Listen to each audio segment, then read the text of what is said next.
greetings to the citizens of the world. Over the past few years, there has been an explosion in awareness like never seen before.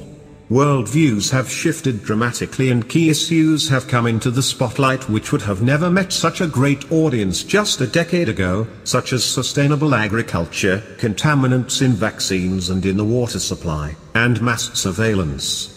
Many people have abandoned the idea of partisan politics and the media which supports it. Thanks to the internet, a people's media emerged and started to clear the air of the lies and deceptions that the old media had been plagued with. However, as this last election came to a close, the perspective shifted and took us a few paces backwards in many respects. Incidentally, the focus was placed on Trump rather than the issues which were being fought so hard throughout the Obama and Bush administrations. Once again, the debate has become about the integrity of those in power instead of actual real-world issues that affect everyone. Whatever you believe Trump's motives are, it's important that we don't get so caught up in arguing over something we have no control over that progress made on real issues is lost. What the country needs right now is a massive healing, and I think the best way of doing that is to learn how to set minor differences aside and work together to solve our problems, instead of looking to government to solve them for us. Whether you're left, right, something in between or nothing at all, you can always become more informed and act to make a difference in the world we live in. By now most are aware that almost all major media outlets are owned by a handful of corporate conglomerates. The current number is 6, but several of these parent companies have been attempting to merge, which could reduce the number to 3 or 4 in time. Currently Fox News is owned by Rupert Murdoch's News Corp along with the Wall Street Journal, MSNBC is owned by Comcast along with NBC, and so on.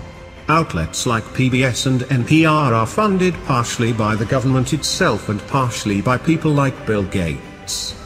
This is why you will never see an unbiased view on issues like taxation or vaccines from places like these. Just spend 5 minutes watching the commercials on mainstream news shows and you're bound to see ads for pharmaceutical, vaccine companies, GMO food brands, weapons manufacturers, and more.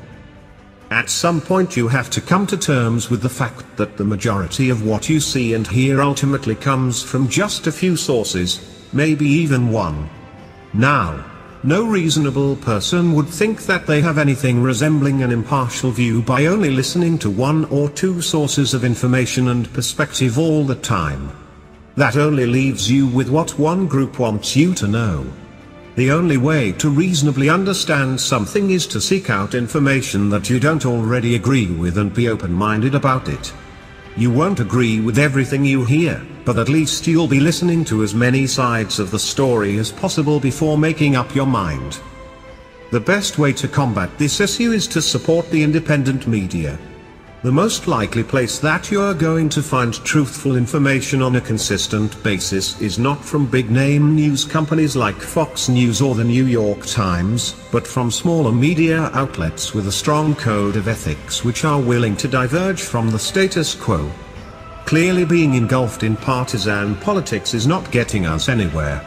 We're going to have to start listening to each other again and break the political molds in order to start caring about real issues again. Thank you for your attention. We are anonymous.